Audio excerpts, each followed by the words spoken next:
Gavin.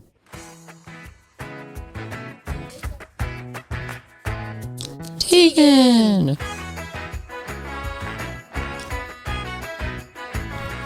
Riley.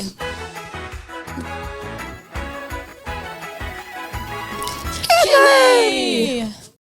Hello everyone, welcome to Inside the Crime. Today we'll be talking about the perspectives of perpetrators and how this can lead to crimes being committed. My name is Kindley. My name is Gavin. My name is Tegan. And my name is Riley. This episode is sponsored by Sabrina Carpenter. Get your espresso today. Now you have a snippet of one of her new songs. Please enjoy. Think about me every night, oh, so sweet, I guess so. So you can't sleep every night. Let's let me espresso. Move it up, down, left, right. Switch it up like Nintendo. So you can't sleep every night, oh, let's let me espresso. I can't relate to desperation. Thank you for taking your time with us, and we will try our best to deliver. In this episode, we will talk about many different stories that relate to this topic. The informational materials we'll be discussing are Entwined, The Criminal Podcast, episode 66, Gift Wrap Fathers, and an outside source related to Gift Wrap Fathers. So let us begin.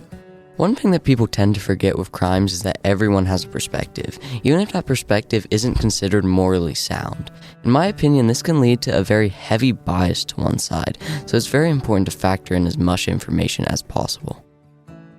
That's true, but this also definitely leads to the first source we have, which is a story called Entwined. This story follows a man who hits someone with his car. Did what?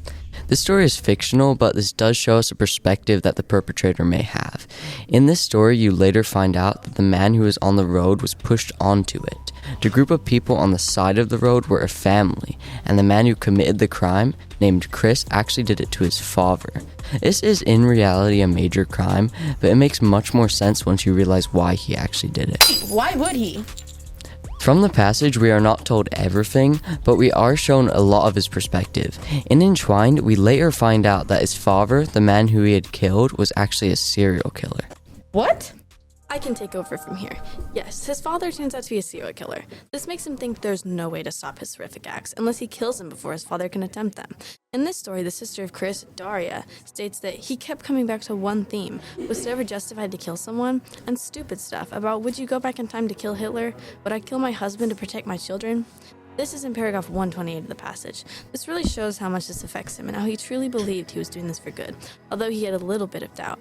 From what we understand, Chris was very distressed in this situation. This led him to thinking the best solution was to kill his father after all the people that he had killed. The next source we have is from another podcast called Criminal, which is a great podcast that did an amazing job at showing us the problems occurring in a town called Skidmore and what led to a crime. Guess what, Gavin? What? I listened to this podcast, and I really did. I loved how it showed us the details on how the townspeople are affected, and it gives us the actual quotes from some of the people. This really helped strengthen my understanding of the issue at hand. For anyone wondering, the podcast follows a man called Ken McElroy, and he terrorizes the town to unreasonable extents. This leads to someone eventually shooting him and no one telling the police who it was. This most definitely a crime, but you also need to take into account the perspective of the townspeople, as many of them were in distress because of this. In this podcast, one of the narrators, Phoebe Judge, states, "Not one person helped. They just walked away. For 45 minutes, his body sat there in his truck in the middle of an empty street. This is a great example of how the people in the town had completely lost any care for him, and that he must have done something to make them feel this way." This podcast also very much helps us understand that he did do some horrific things. To name a few things that are mentioned, he shoots someone in the chest, he marries a 13-year-old girl, and he shoots someone in the neck and nearly kills them.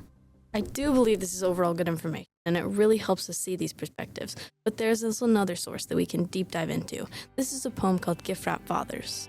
This is a great poem. It does not tell us what the author did, but it does show us the great amount of emotions the perpetrator feels.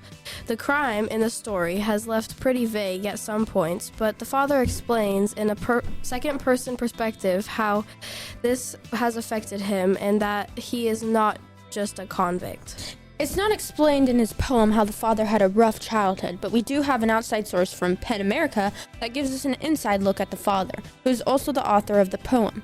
This is an interview that does a great job of explaining his perspective on the crime. In this interview, the father named Martinez states, "Medical science has proven that the brain is not fully developed until at least the age of 25. It's not capable of making logical, rational, or critical decisions. It's emotionally driven. This shows us that he believes that the people, when they are young, just do not know any better," which is a great example of his perspective on his crime. The poem that Martinez writes us gives us a feeling of remorse for him, who in some people's eyes would have seen as an enemy. It really allows us to see how everyone in this world has their very own view on, and we shouldn't be limited to just one of them.